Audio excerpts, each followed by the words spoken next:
selamat pagi. Pada jemaat Tuhan yang dikasihi, terima kasih atas kehadiran untuk hadir ke kebaktian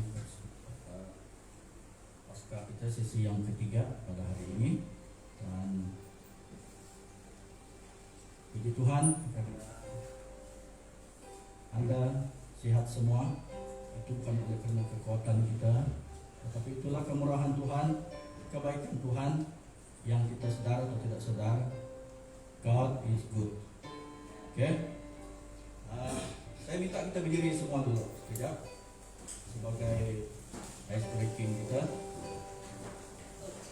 Kalau saya sebut God is good, all the time kamu balas. All the time God is good.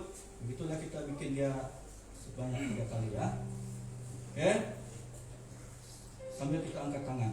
1, 2, 3. God is good. All the time. All the time. God is good. God is good. All the time. All the time. God is good. Tuhan itu baik. Selamanya. Haleluya, bagi tepukan. Terima kasih. Dipersilakan dulu. Dipersilakan dulu.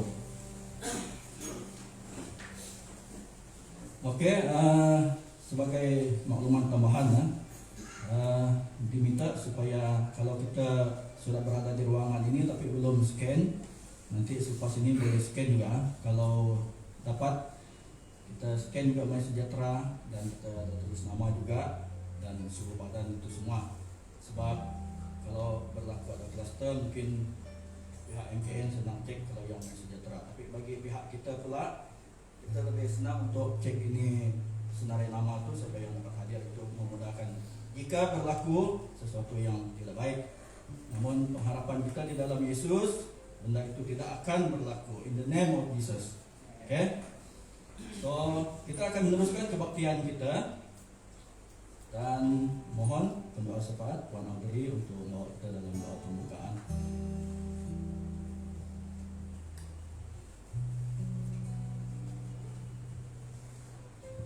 Shalom. Jika Anda sehat dan berdiri, saya persilakan untuk berdiri. Jika tidak sehat, dapat berdiri lama, silakan duduk. Saya membawa kita, saya membaca satu sesuai dengan hari ini. Yesus telah bangkit, kemenangan diperoleh. Tetapi Yesus berkata kepada mereka, apakah sebabnya kamu takut? Mengapakah hatimu ragu-ragu? Tengoklah tangan dan kakiku, inilah aku. Sentuhlah aku dan tengok, hantu tidak berdaging dan bertulang, sebagaimana yang kamu lihat ada padaku. Setelah dia berkata demikian, dia menunjukkan tangan dan kakinya kepada mereka. Mereka masih tidak dapat percaya, karena terlalu gembira dan takjub. Dan Yesus pun bertanya kepada mereka, adakah kamu mempunyai makanan di sini? Mereka memberinya sepotong ikan yang telah dimasak. Lalu dia mengambilnya dan makan di hadapan mereka semua. Ini pembacaan daripada Lukas 24 ayat 38 hingga 43, terjemahan ABB. Yesus telah bangkit. Memang Yesus telah bangkit. Ada amin. Saya ajak kita untuk naikkan satu dengan kesyukuran kita, dan simpel saja, yaitu perkataan haleluya, haleluya. Kan itu. Jadi kalau yang boleh bantu saya, suara saya kurang sedikit, ya, kasih kita baik.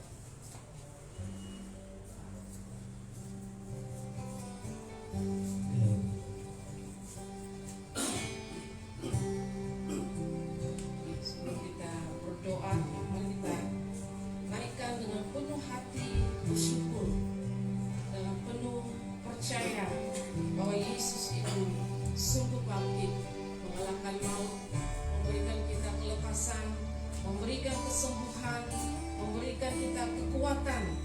2 hari 2 malam berturut kita mendengar pemberitaan firman Tuhan. Dan pagi hari ini mari kita angkatkan dari hati kita, haleluya, haleluya.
tapi karena Engkau sudah melakukannya bagi kami ya Bapa di surga.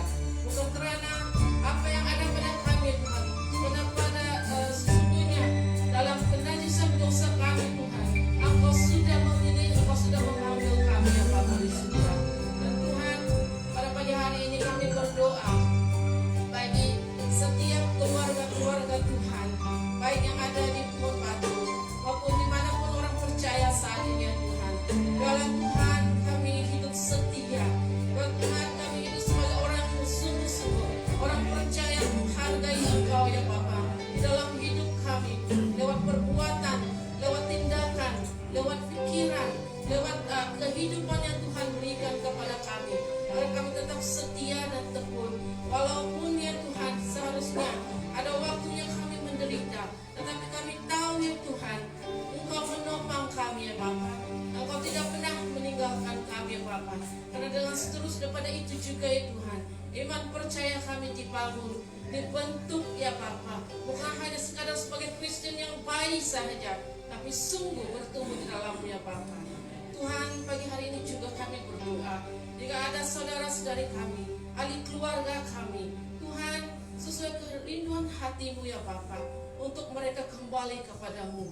Mereka selama ini sudah mendengar Engkau, tapi belum ada tindakan dari hati mereka, belum ada yang terbuka. Tapi kami percaya Tuhan, ada waktu Tuhan.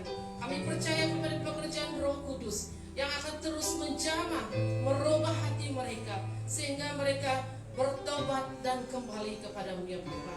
Tuhan, juga pada pagi hari ini kami juga berdoa bagi saudara-saudari kami yang masih belum mengenal akan kasih Engkau ya Bapa.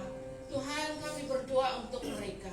Bila mana ada waktu Tuhan buka bagi kami, bila mana waktu Tuhan memakai kami, menggerakkan hati kami untuk menjatakan kasih Tuhan bagi mereka, biarlah kami setia, biarlah kami lakukannya ya Bapa untuk mereka, agar mereka juga turut mengenal kasih yang benar, kasih yang sejati, kasih yang merubah, kasih yang melepaskan, kasih yang menyembuhkan, kasih yang memperbaharui itu, sehingga mereka turut merasakan kemerdekaan yang hanya ada di dalam nama Yesus Kristus.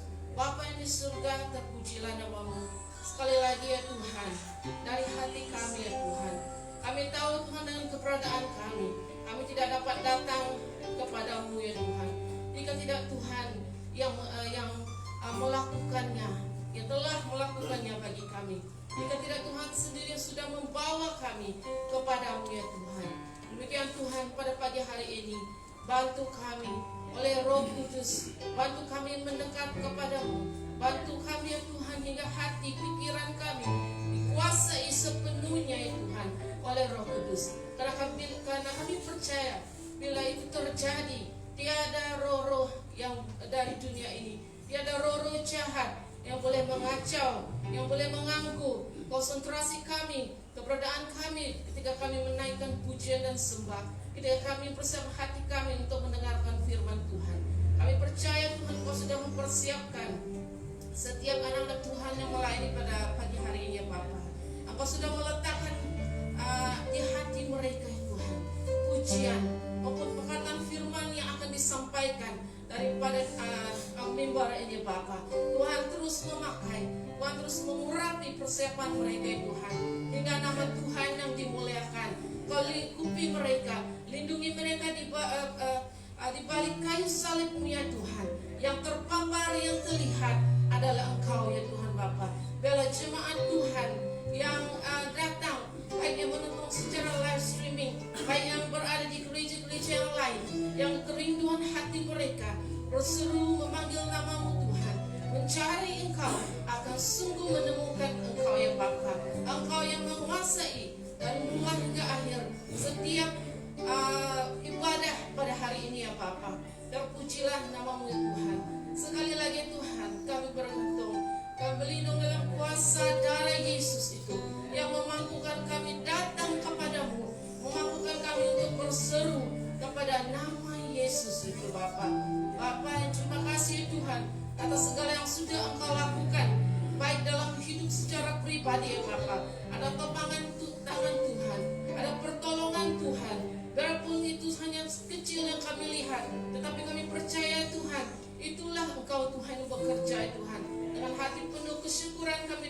kepadamu. Demikian juga untuk proyek pembangunan yang ada di tanah ini Bapa. Dalam waktu-waktu yang tidak kami pikirkan, dalam keadaan yang mungkin pada mata manusia, kesesakan ekonomi, kami melihat pertolongan Tuhan. Terima kasih ya Tuhan Bapa. Terima kasih Tuhan. Tidak siapa yang dapat melakukan ini jika tidak Engkau sendiri ya Bapa. Dengan demikian Tuhan, kami merendahkan hati kami di hadapan Engkau ya Bapa. Seluruh jemaat Tuhan di depan ini ya Bapa, di tempat ini yang sudah mendengar, kami melihat kebaikan dan kemurahan Tuhan di dalam segala sesuatu yang tidak menentu saat ini. Kami sungguh melihat itu ya Bapa terjadi di tempat ini secara fisikalnya Tuhan, kami melihat dan kami bersyukur. Terima kasih ya Tuhan. Terima kasih Bapa. Tidak kata-kata lain ya Bapa dari hati kami. Terima kasih ya Tuhan Bapa. Haleluya Tuhan, terima kasih. Dan kami menyerahkan ya Tuhan terus kebaktian pada pagi hari ini ya Tuhan. Persiapkan kami untuk mendengar, persiapkan kami juga untuk bertindak. Bukan hanya mendengar saja, tetapi kami sungguh hidup sesuai firman Tuhan yang Tuhan sudah sediakan khusus bagi setiap kami pada pagi hari ini. Mana yang akan membuatkan kami kuat, mana makanan rohani yang akan memberikan kekuatan kepada kami, yang memberikan kami ketabahan, yang akan memberikan kami penghiburan, yang akan memberikan kami tetap berjalan di dalam kehendak jalur jalan Tuhan. Terpujilah nama-Mu ya Tuhan, terpujilah nama-Mu ya Bapa. Di dalam nama Yesus kami sudah berdoa. Amin.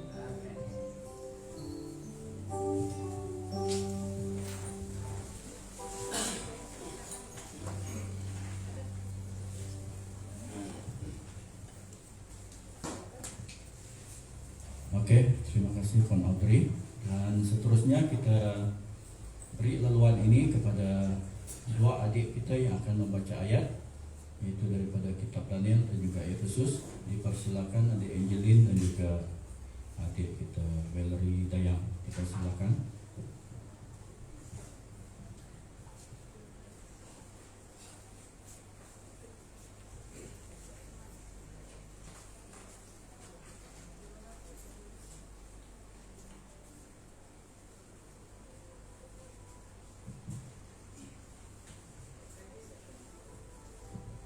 Shalom dan selamat pagi. Pembacaan yang kita yang pertama ialah terdapat di dalam Daniel pasal 4 ayat 13 hingga 22.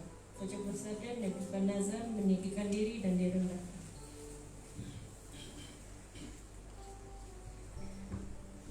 Kemudian dalam penglihatan yang kudapat di tempat tidurku itu tampak seorang penjaga, seorang kudus turun dari langit. Ia berseru dengan nyaring. Demikian katanya, terbanglah pohon itu dan potonglah dahan-dahannya, gugurkanlah daun-daunnya dan hamburkanlah buah-buahnya. Biarlah binatang-binatang lari dari bawahnya dan burung-burung dari dahan-dahannya. Tetapi biarkanlah tunggulnya tinggal di dalam tanah, terikat dengan rantai dari besi dan tembaga, di rumput muda di padang. Biarlah ia dibasahi dengan embun dari langit, dan bersama-sama dengan binatang-binatang mendapat bagian darinya dari rumput di bumi.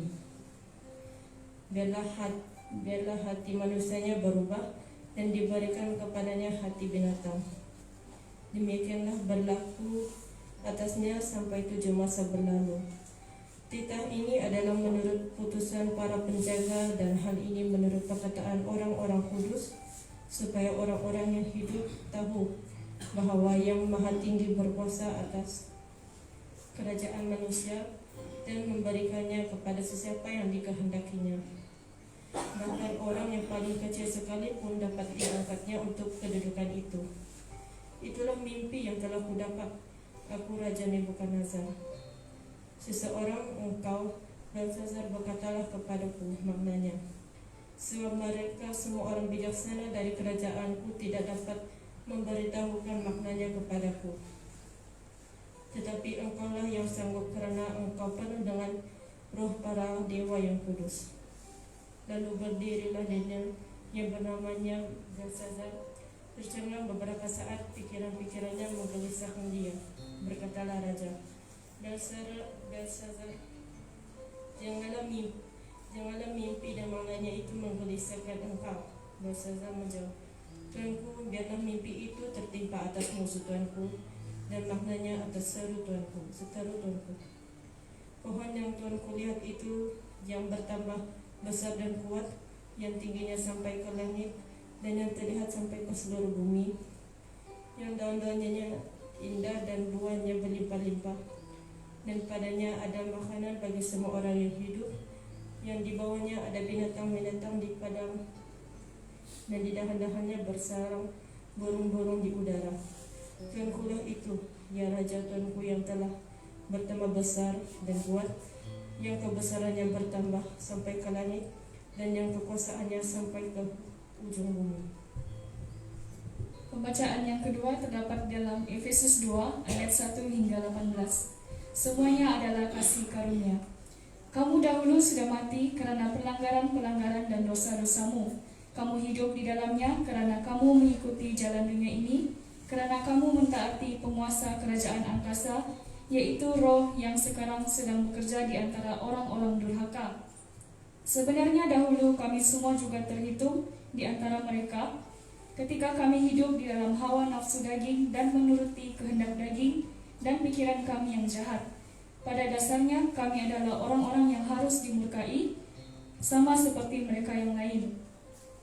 Tetapi Allah yang kaya dengan rahmat, oleh karena kasih-Nya yang besar yang dilimpahkannya kepada kita, telah menghidupkan kita bersama-sama dengan Kristus, sekalipun kita telah mati oleh kesalahan-kesalahan kita. Oleh kasih karunia kamu diselamatkan.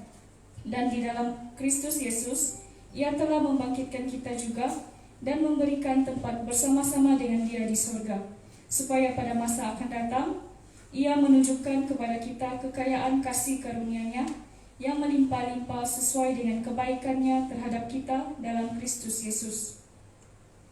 Sebab karena kasih karunia kamu diselamatkan oleh iman, itu bukan hasil usahamu, tetapi pemberian Allah. Itu bukan hasil pekerjaanmu. Jangan ada orang yang memegahkan diri. Karena kita ini buatan Allah, diciptakan dalam Kristus Yesus untuk melakukan pekerjaan baik yang dipersiapkan Allah sebelumnya Ia mau supaya kita hidup di dalamnya, dipersatukan di dalam Kristus. Karena itu ingatlah bahwa dahulu kamu sebagai orang-orang bukan Yahudi, menurut daging yang disebut orang-orang tak bersunat oleh mereka yang menamakan dirinya sunat, yaitu sunat lahiriah yang dikerjakan oleh tangan manusia. Bahwa waktu itu kamu tanpa Kristus tidak termasuk kewargaan Israel dan tidak mendapat bagian dalam ketentuan-ketentuan yang dijanjikan, tanpa pengharapan dan tanpa Allah di dalam dunia. Tetapi sekarang di dalam Kristus Yesus, kamu yang dahulu jauh sudah menjadi dekat oleh darah Kristus. Karena Dialah damai sejahtera kita, yang telah mempersatukan kedua pihak dan yang telah menubuhkan tembok pemisah, yaitu perseteruan. Sebab dengan matinya sebagai manusia, Ia telah membatalkan hukum Taurat dengan segala perintah dan ketentuannya, untuk menciptakan keduanya menjadi satu manusia baru di dalam dirinya, dan dengan itu mengadakan damai sejahtera, dan untuk memperdamaikan keduanya dalam satu tubuh dengan Allah oleh salib, dengan melenyapkan perseteruan pada salib itu. Ia datang dan memberitakan damai sejahtera kepada kamu yang jauh, dan damai sejahtera kepada mereka yang dekat. Karena oleh Dia, kita kedua pihak dalam satu roh beroleh jalan masuk kepada Bapa. Sekian.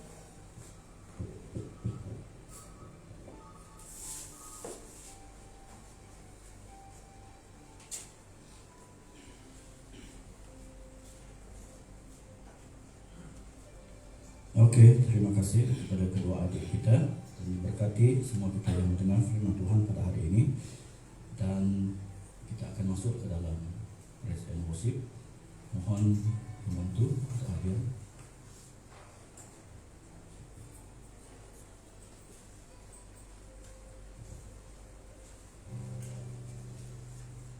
Oke, jemaat Tuhan yang dikasihi, kita jangan segan, jangan malu untuk memuji menyembah Tuhan pada hari ini. Karena pada hari ini mengikut urutan dia adalah hari kebangkitan Yesus yang telah menang atas kerajaan maut. Tidak usah kita malu untuk meninggikan nama dia. Kita mohon roh keberanian daripada Tuhan untuk mengungkapkan itu dalam hati kita, sehingga kita akan memperoleh berkat dan sejahtera yang daripada Tuhan itu. Mari kita bangkit berdiri. Kita akan menyanyikan sebuah lagu penyembahan. Engkaulah kekuatanku.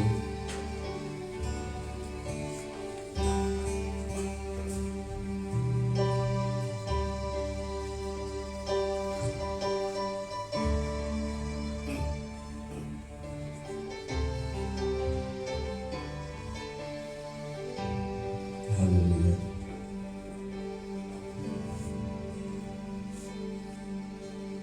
Engkaulah kekuatanku,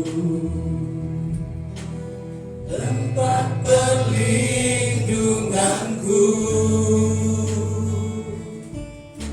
saat badai menerpa. Aku tak akan goyah, aku tak akan goyah, Kau sertaku. Engkaulah kekuatanku,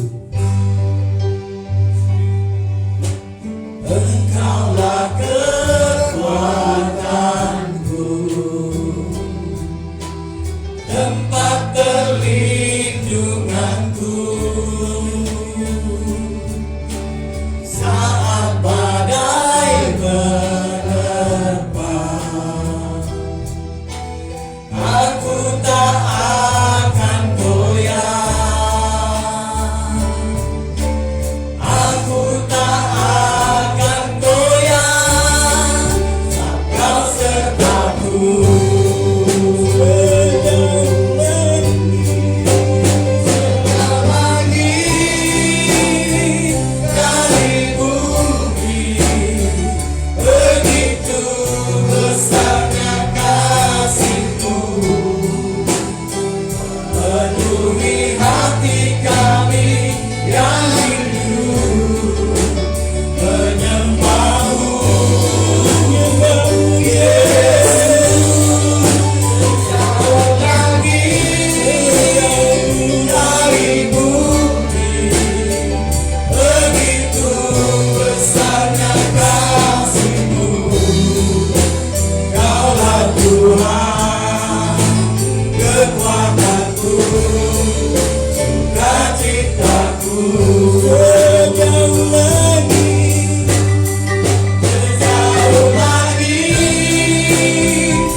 Sejauh langit dari bumi, begitu besarnya kasih-Mu, penuhi hati kami yang rindu menyembah-Mu.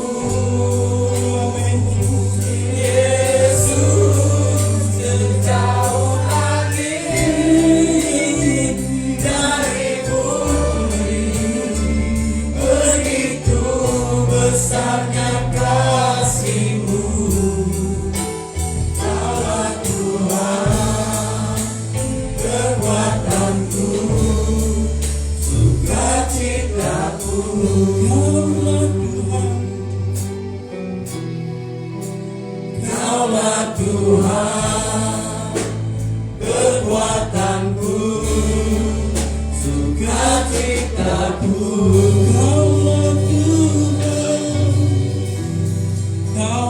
Tuhan, kekuatanku, sukacitaku.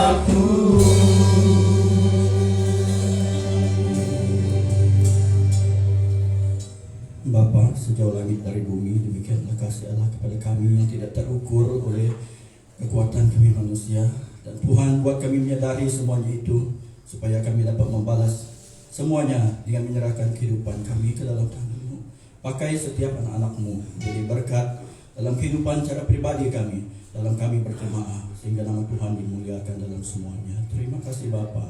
Roh Kudus mau bekerja berkarya bagi setiap pribadi kami pada hari ini, dan kami buka hati kami untuk Roh mau bekerja, membangkitkan semangat kami. Damai sejahtera Allah itu menyertai kami. In the name of Jesus we pray. Amen. Okay. Mohon pastor memandangkan hari ini adalah minggu pemberkatan. Mohon pastor bawa kita dalam doa sebelum tunggu kita. Mari kita berdoa sekali lagi. Tuhan Allah Bapa di surga, Allah pencipta langit dan bumi serta segala isinya, kami percaya dan dasari iman kami atas kemurahan dan kasih Allah dalam hidup kami. Pagi ini Tuhan, kami memuji Engkau karena membawa kami sekali lagi untuk mengagungkan Engkau, bukan saja di dalam pujian penyembahan kami, tetapi pada waktunya kami menikmati akan firman Tuhan.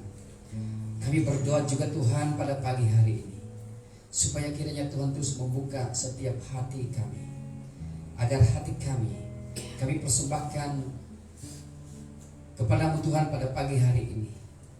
Lewat juga kami mempersembahkan uang persembahan pada pagi hari ini. Mohon Tuhan berkati setiap hati dan tangan anak-anak Tuhan yang memberi, baik yang ada di tempat ini, yang ada di rumah masing-masing ketika ini Tuhan. Tuhan, melalui Roh Kudus-Mu Engkau terus gerakkan hati kami, agar pelayanan ini Tuhan, melalui pekerjaan Tuhan ini, kami dapat menyebarluaskan lagi Injil Kerajaan Allah kepada dunia ini. Terima kasih Bapa. Kami berdoa untuk keuangan yang sedikit yang kami persembahkan, kiranya Tuhan perkenankan sesuai dengan kehendak-Mu Tuhan. Berkati jemaat Tuhan, berkati community gereja ini, supaya dalam apapun yang kami rencanakan untuk membangun pekerjaan Tuhan di tempat ini, kami berdoa supaya kiranya Tuhanlah yang menguasai dan bertakhta. Haleluya. Inilah doa kami Tuhan, ucapan syukur kami. Dalam nama Yesus Kristus kami sudah berdoa. Amin. Terima kasih Pastor. Oke, lagu seterusnya ialah Sebab Dia Hidup.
Yesus namanya menyembuhkan.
and life is worth the living just because He's in me. God sent His Son. God sent His Son. Let go in Jesus.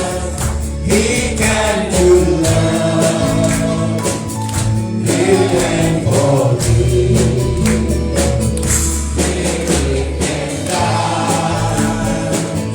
To buy my pardon and I'm taken instead to prove my sin. Because in me I can face tomorrow. Because in me all fear is gone. Because I know behold the future, and life is worth the living just because He's living. And life is worth the living just because He's living. Tuhan kami hidup selama-lamanya. Karena Tuhan hidup, Dia telah memberikan satu keistimewaan pada kita bahwa kita menjadi lebih dari pemenang. Yes, kita akan angkat lagu ini.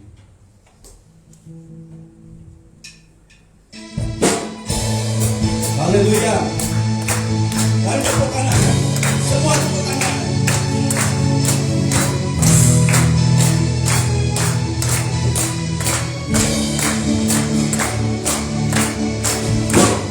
Lebih dari pemenang dalam segala perkara, iblis tak dikalahkan oleh kuasa darahnya. Jika Allah di pihak kita, siapa dapat melawan? Kita lebih dari pemenang. Lebih dari pemenang dalam segala perkara. Iblis tak dikalahkan oleh kuasa darahnya. Jika Allah di pihak kita, siapa dapat melawan? Kita lebih dari pemenang. Haleluya, haleluya Yesus. Dapat kita Yesus Raja segala raja. Haleluya, bangkitlah gerejanya. Kita lebih dari pemenang. Haleluya, kibarkanlah panjinya.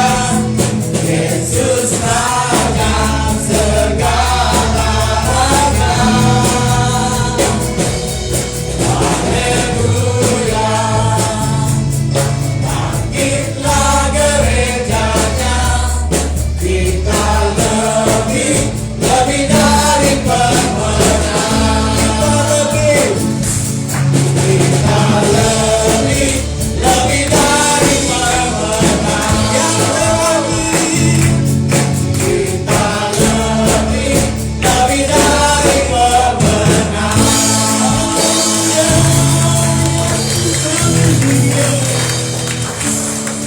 Haleluya. Terima kasih Tuhan. Engkau layak untuk ditinggikan. Engkau layak disembah. Haleluya. Seterusnya kita bangkitkan satu lagu penyembahan. Karena salibmu. Seperti mana dalam 2 hari yang lepas telah diberi definisi tentang salib itu, dan lewat lagu ini juga mengangkat hati kita, menyatakan kebesaran Tuhan.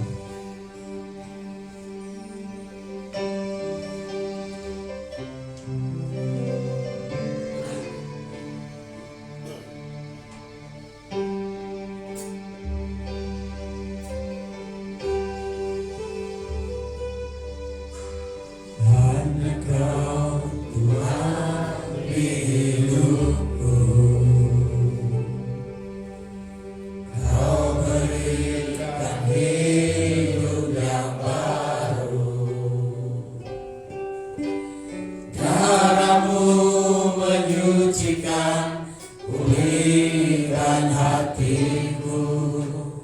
Ku nyatakanlah segalanya.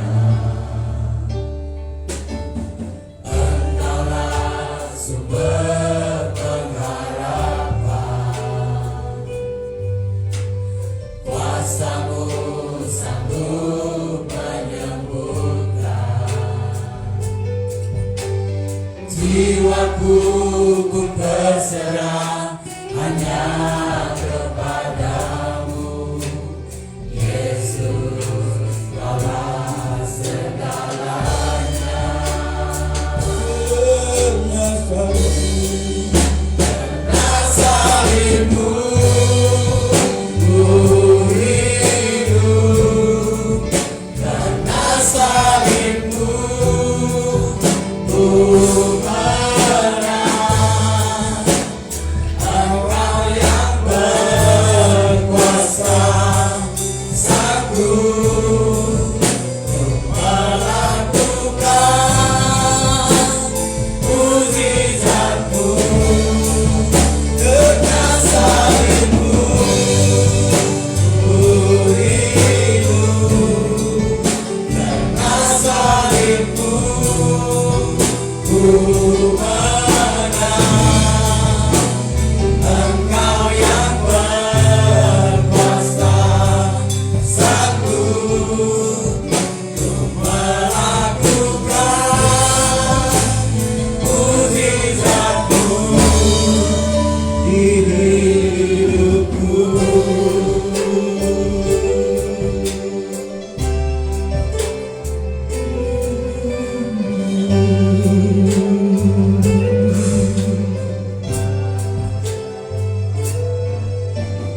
Hanya Kau Tuhan hidupku.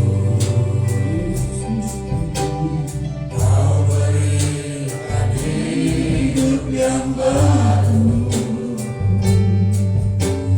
Darah-Mu menyucikan, pulihkan hatiku. Ku nyatakanlah segalanya.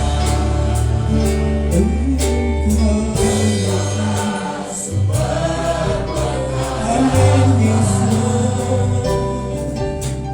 Kuasa-Mu sanggup menyembuhkan. Jiwaku pun berserah hanya kepadamu, Yesus, Kaulah segalanya. Karena salibmu ku hidup, karena salibmu ku menang. Engkau yang berkuasa, sanggup melakukan mukjizat-Mu di hidupku.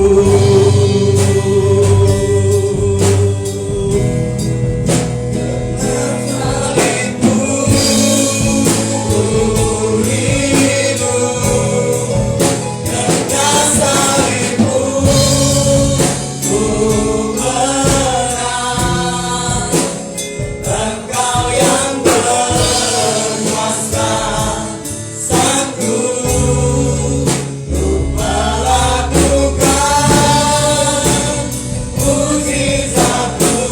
Karena salibmu ku hidup, karena salibmu ku menang. Engkau yang berkuasa, sanggup melakukan mukjizat-Mu di hidupku.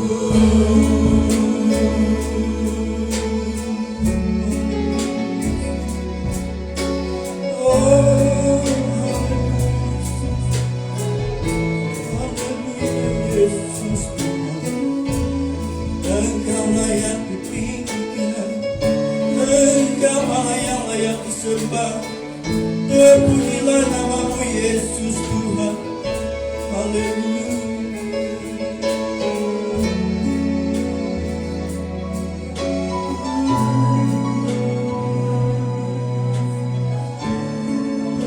Roh Kudus bekerja. Jamah setiap hati anak-anak Tuhan yang ada pada hari ini. Beri kami keterobosan dalam iman percaya kami Bapa. Makasih Yesus.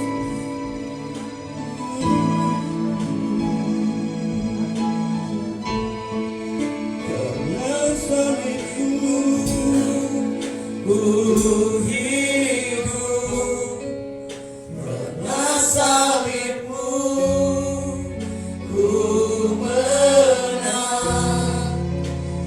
Engkau yang berkuasa, sanggup melakukan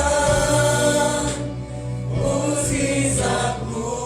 Karena salibmu ku hidup, karena salibmu ku menang.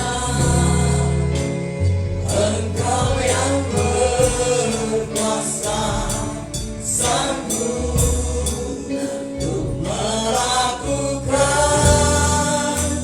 mukjizat-Mu di hidupku. Kita terus berdiam di hadapan Tuhan.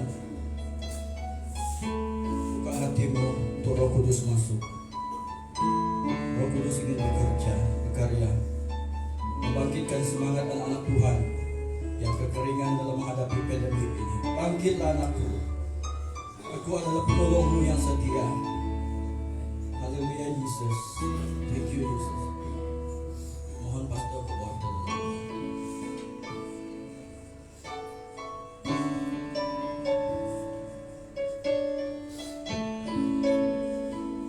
Bapa kami yang di surga, kami memuji Engkau Tuhan, sebab keberadaan kami di tempat ini oleh karena kasih Allah yang membawa kami ke tempat ini untuk lebih fokus terhadap penyembahan kami kepada Tuhan.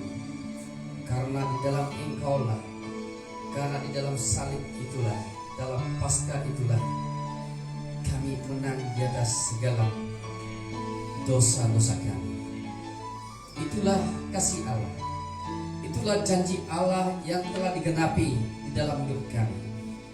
Karena tidak sia-sia kami mengimani, tidak sia-sia kami percaya kepada Engkau Tuhan, karena Engkau menyediakan kami kehidupan yang berkah. Kami bersyukur kepadamu ya Bapa atas berkat pelindungan-Mu, pemeliharaanmu kepada kami ya Bapa selama hidup kami di dunia ini. Kami percaya kami selalu berjalan dalam badai pencobaan, berjalan dalam kesesakan ya Tuhan, dalam apapun kejahatan yang kami lalui. Bila Tuhan ada di depan kami, ada jalan yang baru, ada sinar terang yang membuatkan kami berjalan dengan begitu indah bersama-sama dengan Tuhan. Dan inilah jaminan yang Tuhan berikan buat kami bila kami percaya di dalam anak-Mu Yesus Kristus. Karena di dalam darah Yesus Kristuslah yang menyediakan kami tempat dan hidup yang kekal. Terima kasih Bapa. Selanjutnya Tuhan, pada pagi hari ini kami akan mendengar firman Tuhan. Kiranya firman Tuhan ini mendahului berbicara di dalam hati kami. Karena ada Roh Kudus di dalam hidup kami yang senantiasa dan selalu memimpin hidup kami, supaya apapun yang kami lakukan Tuhan, biarlah diperkenankan atau berkenaan di hadapan-Mu ya Tuhan. Itulah kerinduan kami. Jika kami dibuai, terpengaruh dengan kejahatan dan dosa-dosa, pagi ini Tuhan kami berdoa supaya angkat kami, tarik kami Tuhan dengan tangan yang terpaku. Tangan yang terpaku itulah yang membuatkan kami hidup dengan penuh sukacita. Terima kasih Bapa. Pagi hari ini kami siap mendengar firman Tuhan dari awal pertengahan hingga selesainya. Kami serahkan semuanya Tuhan. Di dalam nama Yesus Kristus kami sudah berdoa dan mengucap syukur. Haleluya. Amin. Amin. Terima kasih, silakan duduk.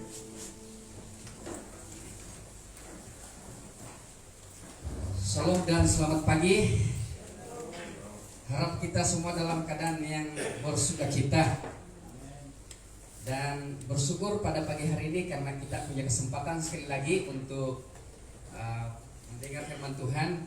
Bagi saya 3 sesi pun macam suara saya ada sarut sudah kan, sangkut-sangkut. Bukan soal kepadatan, tapi bagi saya inilah firman Tuhan yang perlu dan harus saya sampaikan kepada kita semua dan kita pelajari semua. Oke, tema firman Tuhan sebagai lanjutan subtema kita pada pagi hari ini adalah kemenangan yang menyelamatkan. Di mana di dalam anugerah Paskah itu ada kemenangan yang menyelamatkan. Sudah tentunya Yesus telah bangkit dari antara orang mati. Yesus telah bangkit dari antara orang mati. Itu adalah suatu kemenangan daripada maut.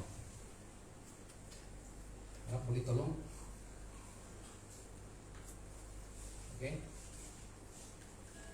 Mari kita membaca firman Tuhan di dalam Lukas 24 ayat 5 hingga 6. Sekali lagi dalam Injil Lukas bab 24 ayat 5 sampai 6. Mari kita perhatikan firman Tuhan. Mereka sangat ketakutan dan menundukkan kepala, tetapi kedua orang itu berkata kepada mereka, "Mengapa kamu mencari Dia yang hidup di antara orang mati? Ia tidak ada di sini. Ia telah bangkit. Ingatlah apa yang dikatakannya kepada kamu ketika ia masih di Galilea."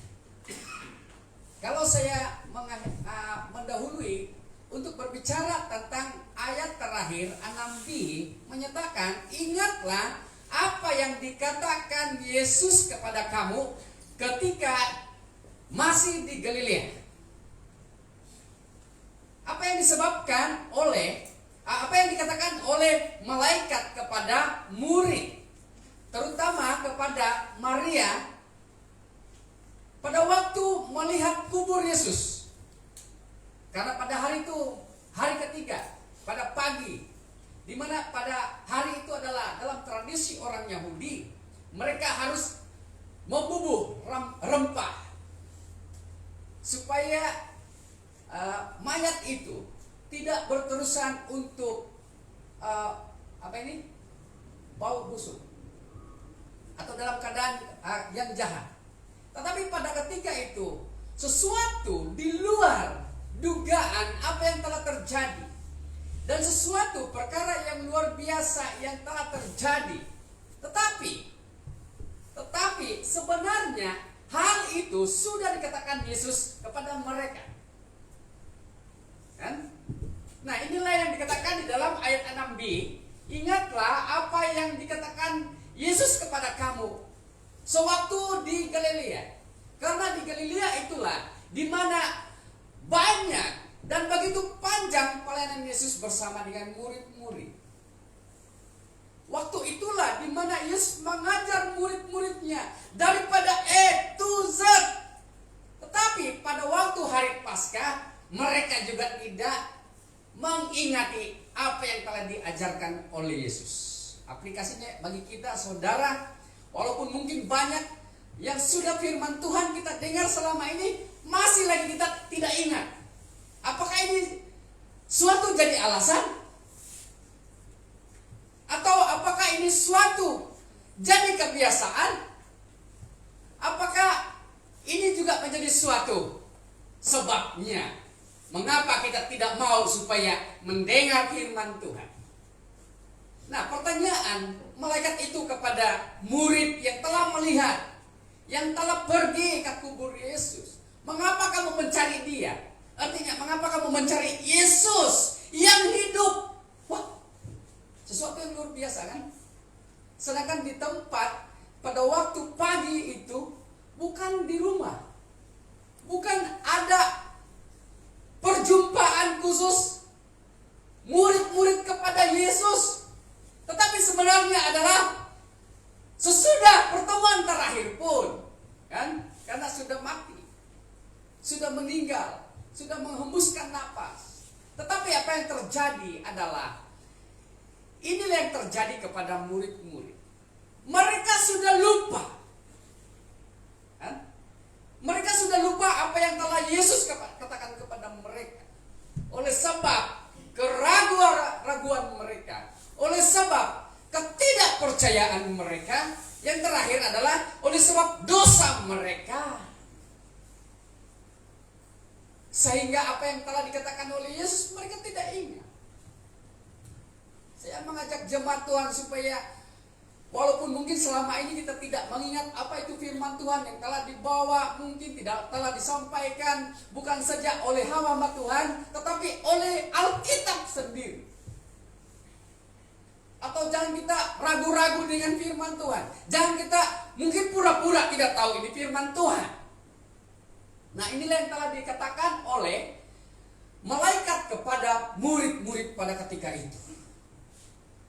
Apa yang terjadi? Selain itu, bukan saja Yesus bangkit dari antara orang mati, dia tidak ada di sini. Dan kebetulan, dan memang betul, memang benar bahwa Yesus tidak ada di dalam kuburan.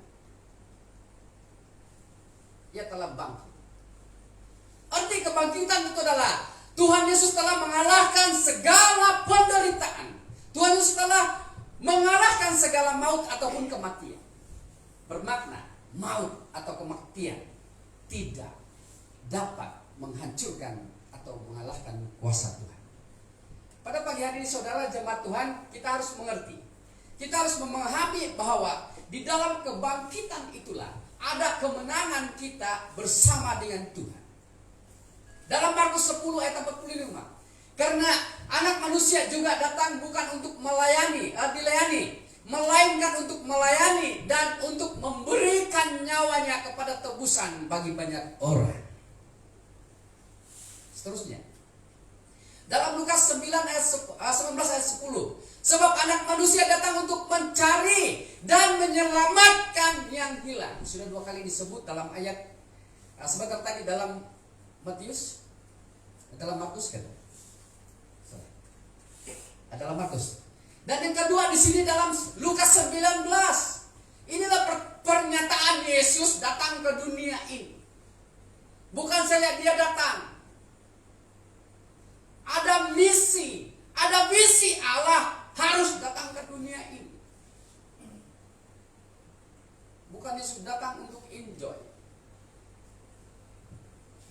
Sepertilah kita datang ke gereja contoh kan, karena kita community Tuhan, persekutuan di dalam Yesus Kristus. Apakah kita hanya untuk ya suka? Tetapi saya percaya Roh Kudus telah menggerakkan setiap hati kita. Ada misi kita juga untuk datang ke hadirat Tuhan. Supaya kita harus menyambut Tuhan itu di dalam kehidupan kita. Karena dia mencari siapa? Tuhan mencari kita adalah orang-orang yang terhilang. Orang yang terhilang dalam tanda kutip adalah karena Allah mengasihi jiwa-jiwa hidup orang yang tidak berkenaan di hadapannya. Dan dalam Yohanes 10 ayat 11, akulah gembala yang baik. Yesus berkata kepada murid-muridnya, Yesus berkata kepada setiap orang, gembala yang baik memberikan nyawanya bagi domba-dombanya. Menurut tradisi juga orang Yahudi bahwa pekerjaan utama mereka pada ketika itu adalah sang gembala. Tidak ada EKT, tidak ada ahli bangunan dan sebagainya, tidak ada guru pada ketika itu. Kurang. Tetapi pekerjaan yang mulia, yang teragung, yang terkenal pada ketika itu adalah gembala. Karena gembala itu adalah tidak mengenal lelah, tidak mengenal keadaan, tidak mengenal cuaca, tidak mengenal siang atau malam. Inilah yang dilakukan oleh Yesus. Bahkan selebihnya, Yesus memberikan juga nyawanya kepada domba-dombanya. Dalam kematian Kristus, dasar iman kita adalah orang percaya. Saya sudah jelaskan pada sisi yang pertama. Karena Yesus datang untuk ke dunia ini adalah untuk menyelamatkan, untuk menjadi juru selamat bagi kita. Tujuan utama dari kebangkitan Kristus yang pertama adalah menebus dosa. Dan juga semalam saya jelaskan bahwa menebus ini, selain kata menebus ini, Tuhan Yesus datang, tujuan utama Kristus bangkit adalah untuk membayar dosa. Apa yang kita harus bagi kepada Tuhan, apa yang kita harus beri kepada Tuhan adalah hidup kita. Tidak perlu kita bagi Tuhan duit, tidak perlu kita bagi Tuhan kereta, tidak perlu kita bagi rumah kepada Tuhan. Berarti apa yang kita beri adalah persembahkanlah hidupmu. Itulah yang telah disokong oleh Paulus, supaya persembahan yang benar itu adalah bukan segala sesuatu, tetapi hidup kita di hadapan Tuhan. Yang kedua, tujuan utama dari kebangkitan Kristus itu adalah memberikan pengampunan. Pengampunan terhadap apa? Kesalahan-kesalahan kita, memperbaiki kelemahan-kelemahan kita, mengampuni segala dosa-dosa kita. Itulah tujuan utama Tuhan. Bukan untuk Tuhan mau datang ke dunia ini mau tengok, oh ini negara ini manusia di sini kurang baik ini. Untuk semua orang Yesus bangkit. Untuk semua orang Yesus mati. Untuk semua orang Yesus mengasihi. Dan yang ketiga, tujuan utama Kristus, kebangkitan Kristus adalah untuk memulihkan hubungan kita dengan Tuhan. Disitulah titik utama kita boleh memanggil Allah itu sebagai Bapa kita. Yang seterusnya kita pelajari tentang kemenangan yang menyelamatkan itu adalah karya penebusan Kristus. Karya penebusan Kristus adalah pertama menyelamatkan kita dari hukuman kekal. Karena kita diadili, karena dosa kita, Tuhan menyelamatkan kita daripada hukuman. Yang kedua adalah penebusan Kristus, pembayaran Kristus supaya Dia menyatukan kita kembali kepada Allah. Itu ada hubungan kait di mana tujuan utama Kristus itu adalah untuk memulihkan hubungan kita dengan Tuhan. Yang ketiga di sini adalah karya penebusan Kristus adalah Dia menjadi juru selamat kita melalui pengorbanan kematian dan kebangkitan. Waktu Yesus mati, 3 jam kegelapan meliputi daerah pada ketika itu.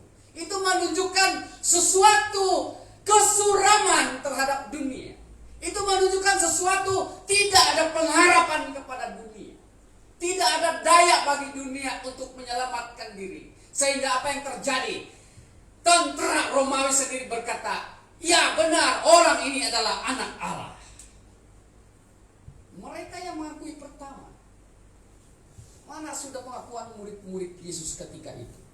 Mungkin mereka berkata, kenapa? Apa yang terjadi? Pada hari ini setelah Yesus menghembuskan napasnya. Mungkin mereka dalam keadaan ketakutan waktu itu. Mungkin mereka dalam keadaan bingung pada ketika itu. Dalam ayat dalam dalam Markus tadi, mereka sudah lupa apa yang Yesus katakan. Tetapi yang memberi respon pertama tentang apa yang terjadi dalam kegelapan 3 jam pada ketika itu setelah Yesus menghembuskan napas. Orang-orang yang tidak percaya, mereka lah yang pertama mengakui bahwa iya benar, betul. Haleluya. Saya pikir ini menggambarkan juga siapa kita di hadapan Tuhan. Kita adalah orang-orang yang belum mengenal Tuhan seperti tentara Romawi. Harus akui Dia sebagai Allah. harus akui Yesus sebagai anak Allah. Nah, inilah karya penebusan Kristus bagi kita. Seterusnya adalah pemahaman kita. Kita harus memiliki pemahaman yang benar akan kebangkitan Kristus itu. Kita harus memiliki pemahaman yang benar akan pasca daripada Kristus. Yang pertama di sini kita pelajari adalah kepribadian Yesus Kristus adalah di dalam karya penebusannya. Kita lihat karya penebusan Kristus. Itulah kepribadian anak Allah. Yang kedua di sini fakta Yesus Kristus adalah Tuhan. Itulah yang saya jelaskan seperti tadi, bahwa yang mengakui dia adalah orang yang bukan mengenal dia. Lalu pada waktu itu mereka melihat, memandang Yesus di atas kayu salib. Dia adalah bukan manusia biasa, tetapi dia adalah manusia yang luar biasa. Dan apa yang dia katakan bahwa benar, tepat. Yang ketiga di sini adalah penebusan Kristus bersifat kekal. Walaupun dia telah mati, walaupun dia sengsara, tetapi dia bangkit karena dia menggenapi segala nubuatan firman Tuhan. Dia telah menggenapi, jika Tuhan tidak dibangkitkan, maka tidak adalah orang percaya kepada dia. Yang terakhir di sini adalah pemahaman kita yang benar akan kebangkitan Kristus adalah kita punya Kristus menebus. Atau penebusan itu kita temui pada saat kita mengaku ketuhanan, keilahian, kealahan Yesus Kristus. Maka layaklah kita menyembah Dia sebagai Tuhan dan Juru Selamat bagi kita. Pengorbanan dan penebusan Yesus dipahami secara terpisah dari sifatnya sebagai Allah dan manusia.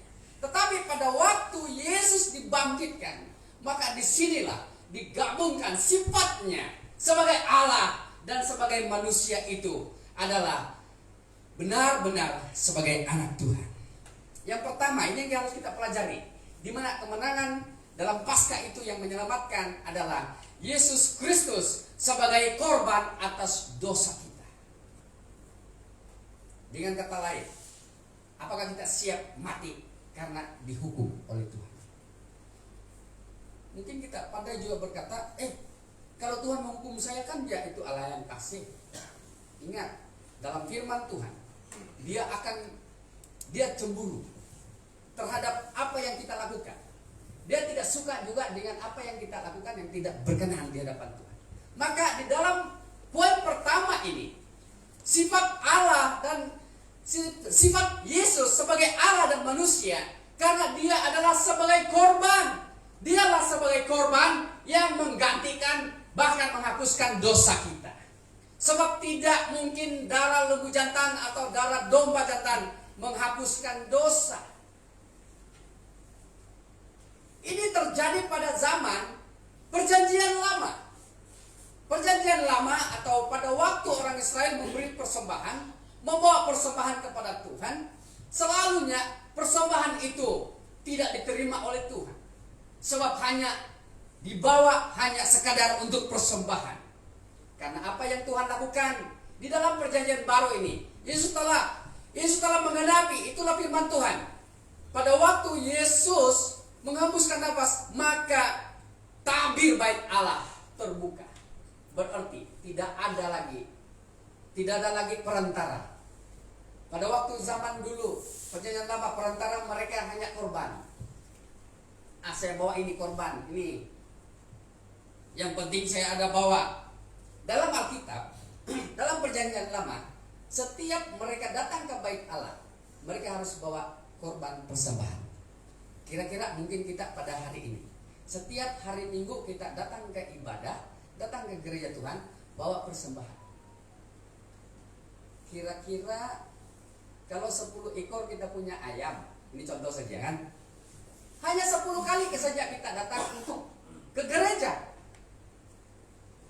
Tetapi begitu luar biasa, tidak dicerita secara terperinci dalam firman Tuhan seberapa milik orang itu untuk mau persembahkan kepada Tuhan. Tapi saya pikir bahwa Tuhan telah memberi rencana kepada mereka. sehingga mereka membawa setiap persembahan. Tetapi persembahan mereka itu hanyalah untuk dilakukan sebagai persembahan. Mereka menunjukkan pada waktu itu hanya melaksanakan sistem korban mereka, bukan untuk kepada Tuhan. Oke? Tujuan pengorbanan Kristus dalam Ibrani 9 ayat 26. Sebab jika demikian, ia harus berulang-ulang menderita sejak dunia ini dijadikan. Tetapi sekarang ia hanya satu kali saja menyatakan dirinya pada zaman akhir untuk menghapuskan dosa oleh korbannya. Yesus tidak mati berkali-kali. Bukan seperti persembahan orang Israel. Setiap mereka pergi ke bait Allah, mereka harus bawa persembahan. Tetapi pada waktu Yesus di atas kayu salib menyerahkan nyawanya, maka sekali dia menyerahkan nyawanya, sekalilah dia telah mengampuni dosa kita. Justru jangan kita lupa. Jangan kita, karena Kristus sudah mati bagi saya, suka buat dosa, suka buat kejahatan, maka tidak ada artinya pengorbanan dan kebangkitan Kristus bagi kita. Persembahan yang mereka lakukan, ini hewan atau binatang atau peliharaan, oke? Itu hanya menyatakan suatu pengampunan yang sementara. Pada saat itulah mereka mengucapkan, pada saat mereka mempersembahkan persembahan, pada saat itu saja mereka diampuni dan keluar daripada bait Allah. Mereka juga melakukan. Itulah pada waktu itu kehidupan, karakter, sifat-sifat orang Israel. Mereka juga menyembah berhala, di mana mereka tinggal di dalam berdampingan dengan orang-orang asal di Israel. Mereka juga menyembah Allah mereka. Banyak firman Tuhan melalui nabi-nabi memperingati orang Israel supaya jangan mereka menyembah kepada penyembahan mereka. Mereka sudah lupa menyembah kepada Tuhan. Mereka sudah lupa mereka pada waktu Tuhan membawa mereka daripada Mesir ke Israel, tanah Kanaan. Karena tanah inilah tanah yang dijanjikan Tuhan. Melalui pengorbanan Yesus, bahwa pengorbanan Yesus itu kekal. Bukan seperti korban bakaran, lembu sapi, apalagi kan? Domba jantan, burung tekukur dan sebagainya. Itu hanya sementara. Hal yang kedua, penebusan Kristus yang kita lihat secara terpisah daripada sifatnya sebagai Allah dan sebagai manusia. Yang kedua di sini adalah Yesus sebagai anak domba Paskah bagi kita. Dalam Keluaran 12 ayat 5 hingga 13. Ayat 13, dan darah itu menjadi tanda bagimu pada rumah-rumah di mana kamu tinggal. Apabila kamu melihat darah itu, maka aku akan lewat pada kamu. Jadi tidak akan ada tulah kemusnahan di tengah-tengah kamu apabila aku menghukum tanah Mesir. Ini terjadi pada waktu Tuhan akan menghancurkan orang-orang Israel, orang-orang Mesir. Karena di mana pada ketika itu, tulah yang terakhir pada ketika itu adalah Tuhan akan memberi tulah kepada mereka, yaitu membunuh anak-anak sulung. Karena supaya tidak ada harapan mereka untuk meneruskan generasi mereka. Tetapi waktu malaikat berkata kepada orang-orang Israel supaya jika kamu harus mempersembahkan korban, darah itu harus kamu oles, sapu. Di mana pintu-pintu gerbang, pintu-pintu rumah. Ada juga orang Israel yang tidak mengolesi darah domba itu di pintu-pintu. Maka janji Allah, jika tidak ada darah, orang Israel kah, orang Mesir kah, harus anak sulungnya itu dibunuh. Bermakna tidak ada perbedaan. Dalam konteks kita masa kini, saudara jemaat Tuhan, jika tidak ada darah Yesus Kristus di dalam kehidupan kita, maka hukuman itu tetap ada. Dia tidak memilih.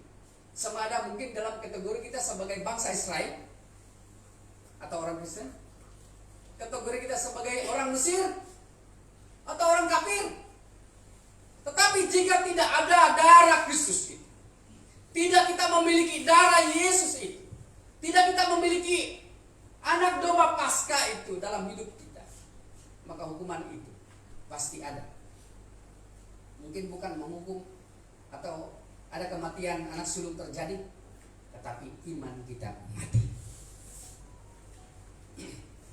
Dalam Paskah, korban sebagai pengganti dan manfaatnya dengan iman kita. Boleh rujuk dalam Ibrani 12 ayat 28. Yang kedua, di dalam Paskah juga, pengakuan Paulus di sini adalah Yesus Kristus sebagai anak domba Paskah. Dan pengakuan Petrus di sini bahwa Yesus juga anak domba yang tidak bercela. Bermakna kekudusan ada pada Tuhan Yesus. Sekali lagi saya mengatakan bahwa jika tentara Romawi, orang yang tidak mengenal Tuhan, mengaku Yesus sebagai anak Allah ketika itu, mengapa kita tidak seperti itu? Yang keempat di sini adalah pengakuan Rasul Yohanes juga bahwa Yesus menghapus dosa. Itulah Paskah itu. Itulah kematian darah Yesus, bukan saja darah tetapi nyawa. Sehingga dia mati. Tetapi dia telah bangkit. Bangkit dengan kemenangan yang gilang gemilang. Gilang gemilangnya bukan mendapat satu pingat. Bukan sesuatu yang harus diucapkan tahniah sabas kepada Tuhan.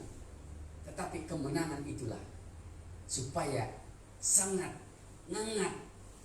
maut tidak akan berkuasa lagi ke dalam hidup orang percaya. Yang terakhir, Yesus Kristus sebagai Mesias yang menderita dalam keadaan secara terpisah, bahwa Yesus sebagai Allah dan manusia, kita harus mengerti bahwa dia sebagai Mesias yang menderita. Mesias di sini dalam kata lain bahwa dia adalah yang diurapi. Jadi jangan kita main-main. Orang yang diurapi, ditabiskan oleh Allah supaya kita tidak boleh main-main. Oke? Karena dia adalah Mesias. Terlebih kepada Yesus Kristus bahwa dia adalah Mesias. Dia adalah anak Allah yang diurapi. Di dalam hal ini saudaraku, Nabi Yesaya berbicara, tetapi Tuhan berkehendak meremukkan dia dengan kesakitan. Apabila ia menyerahkan dirinya sebagai korban penebus salah, ia akan melihat keturunannya, umurnya akan lanjut, dan kehendak Tuhan akan terlaksana olehnya. Jika kita melihat hal ini, bahwa pada waktu Yesus menderita, pada waktu Mesias atau orang yang diurapi menderita, dia menyerahkan dirinya sebagai korban. Kalau tingkat kita, kalau kedudukan kita sebagai Mesias, kemanusiaan kita mungkin tidak mampu seperti apa yang Yesus lakukan demi kita. Demi kita, Kristus sebagai pengganti dosa. Kalau kita dihukum bersalah berapa ribu, wah, di penjara lagi, paling takut, belum lagi mati. Tetapi Yesus dihukum, dibunuh. Kristus telah memberikan pengorbanan dan penebusan yang agung untuk mengganti kita sebagai korban persembahan. Itulah penyembahan kita. Selayaknya kita menyembah Tuhan Yesus Kristus, karena dia adalah yang telah menggantikan korban bagi kita.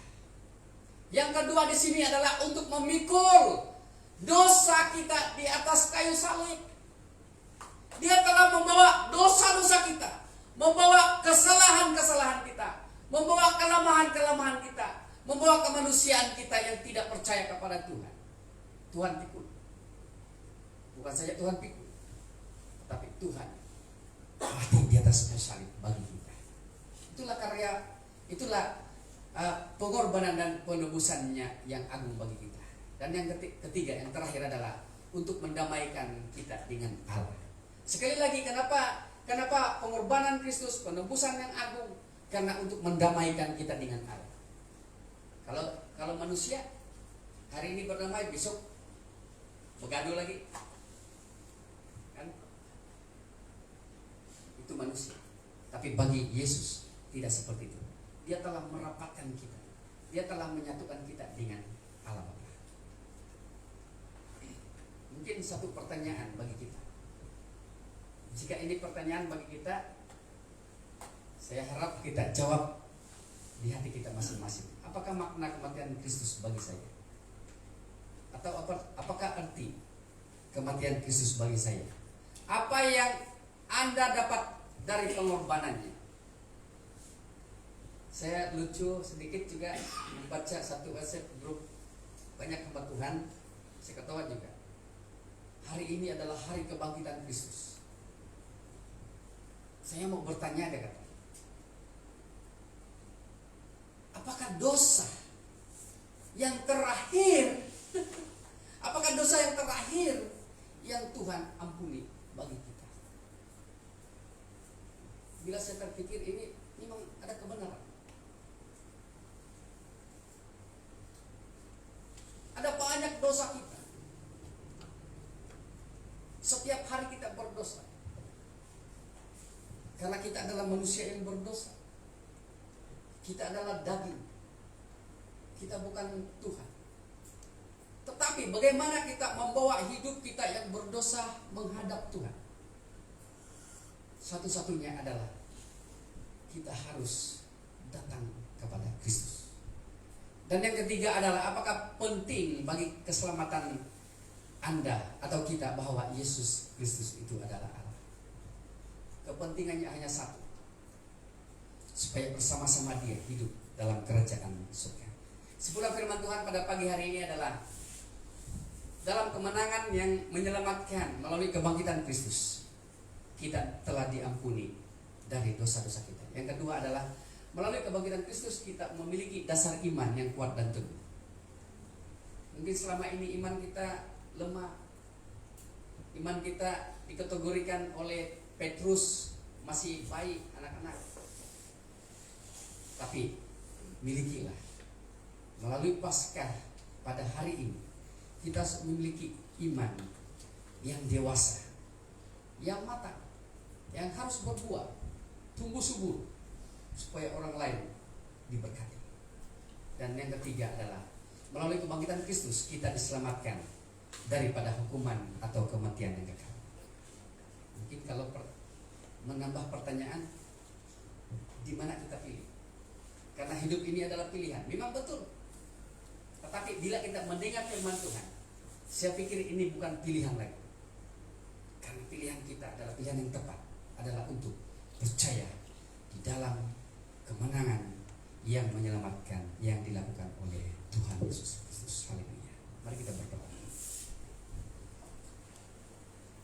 Kami bersyukur ya Tuhan pada pagi hari ini, di mana Engkau telah memberkati setiap anak-anak Tuhan yang telah bersama-sama mendengar firman Tuhan. Di mana di dalam ibadah Paskah dengan sisi yang ketiga ini Tuhan, kami percaya ada banyak firman Tuhan yang telah kami dengar, kami telah pelajari. Mohon ya Tuhan supaya Roh Kudus-Mu terus mengajar kami, mendidik kami dalam segala kebenaran-Nya Tuhan, supaya kami tidak terpesong daripada jalan-Mu Tuhan, supaya kami tidak tersesat daripada jalan yang Tuhan sediakan. Kami bersyukur pada pagi ini Tuhan, karena hanya di dalam Yesus Kristuslah yang menjadi pedoman, petunjuk bagi hidup kami, untuk kami hidup dalam kerajaan Allah bersama-sama dengan Engkau ya Bapa. Kami berdoa melalui ibadah Paskah kami ya Tuhan pada tahun ini. Kami percaya bahwa bukan saja pada 3 sesi kami mendengar firman Tuhan, tetapi biarlah setiap hari firman Tuhan berkumandang, bergema di dalam kehidupan kami. Supaya firman itulah yang harus kami nyatakan, istiharkan kepada dunia ini dimanapun kami berada. Berkati seluruh jemaat Tuhan yang mendengar.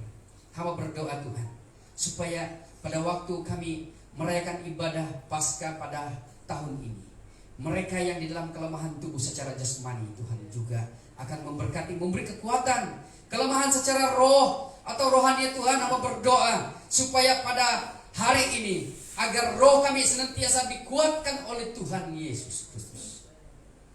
Karena hanya firman-Mu lah menjadi makanan setiap rohani kami. Jika kami tinggalkan, jika kami buang, jika kami tidak mengindahkan firman Tuhan, maka kami adalah pengikut yang palsu. Oleh itu Bapa di surga, kami berdoa supaya sekiranya ada roh-roh jahat, roh-roh iblis yang coba mengganggu segala akal pikir kami Tuhan, mengganggu hati kami, mengganggu segala pergaulan komunikasi kami Tuhan. Hamba berdoa supaya kami bersama-sama sepakat Tuhan berdoa agar di dalam nama Yesus Kristus segala sesuatu dijauhkan, hal-hal yang tidak baik dalam hidup kami. Kami berdoa hanya di dalam kematian Yesus, kebangkitan mula Tuhan, kami akan bersukacita atas kasih Tuhan. Karena kasih itulah, karena Yesus itulah yang telah membawa kami, memimpin kami, memberikan kami ke dalam hidup yang kekal. Itulah ucapan syukur kami Tuhan. Berkati seluruh jemaat Tuhan dimanapun mereka berada, bahkan secara khusus yang ada dalam ruangan ini, supaya urapi kami semua Tuhan. Kemana kami melangkah setelah ini, pimpin kami. Berkati anak-anak Tuhan yang bekerja, apapun pekerjaan mereka Tuhan, supaya Tuhan akan melindungi, menjauhkan daripada segala hal-hal yang tidak diingini. Berkati anak-anak yang berkeluarga juga, suami dan istri, supaya hidup satu di dalam Engkau, hidup mengasihi di antara satu dengan yang lain. Hamba berdoa bagi mereka yang mencari pasangan atau yang sudah bernikah Tuhan, mencari anak, di dalam nama Yesus Kristus kami berdoa supaya Tuhan memberkati rahim istri mereka ya Tuhan. Berkati supaya mereka yang mencari pasangan hidup, agar mereka dapat mencari pasangan hidup yang mencari Engkau Tuhan, yang tetap setia kepadamu ya Bapa. Haleluya. Pulihkan seluruh kehidupan keluarga kami ya Bapa. Mungkin selama ini ada sedikit perselisihan, berantakan, atau kalau tidak sama dalam pikiran, tidak satu hati. Dalam nama Yesus Kristus, melalui Paskah pada hari ini, kiranya setiap keluarga didamaikan oleh darah Yesus Kristus. Bapa di surga, kami berdoa juga Tuhan untuk seluruh jemaat Tuhan. Mungkin selama ini ada perselisihan dari segi pikiran, tidak atau kurang kesatuan, atau tidak memahami arti karakter seseorang. Kami berdoa mulai Paskah pada hari ini, melalui Paskah ini Tuhan, kami disatukan, hidup dalam kasih, saling mengasihi, saling mendoakan, menolong di antara satu dengan yang lain. Itulah kasih Allah bagi kami. Haleluya. Berkati seluruh jemaat Tuhan. Sekali lagi Tuhan, supaya apabila kami keluar dari tempat ini, kiranya shalom daripada surgawi mengiringi kami. Haleluya. Inilah doa dan ucapan syukur kami Tuhan. Dalam nama Yesus kami berdoa. Amin. Amin. Terima kasih atas perhatian jemaat Tuhan.